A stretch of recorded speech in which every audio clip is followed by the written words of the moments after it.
Il-Kummissjoni Ewropea għandha iżżid l-isforzi tagħha biex toħroġ ideat konkreti bilan li ssolvi l-kriż tal-ilma li tiffaċċja. Dan intqal mill-Membru Parlamentari Ewropew Thomas Bajada f'intervista li saritlu mas-sit awtorevoli Politico.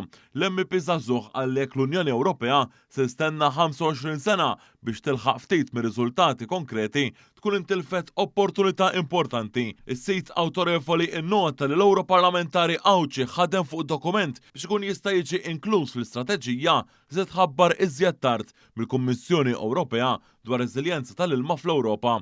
Bajada qal li f'dan ir-rapport irid jintlaq livell flus tal-ilma fosthom fl-industri, fl-agrikoltura u fid-djar fl-ilma li jintuża mill-familji. L-MP Laburista qal li hu ħajkompli jaħdem biex issir din l-istrateġija waqt li qal li kellu taħdidiet mal-Kummissarju Ewropew responsabbli fost oħrajn b'reżiljenza tal-ilma Jessica Roswell. Fl-intervista Bajada semma kif hu ġej minn Malta li għandha sfidi ta' skarsezza tal-ilma u tallem dwar l-importanza din ir-riżorsa mill-iskola qal li din l-esperjenza tgħinu aktar fil-ħolqien ta' din l-istrateġija.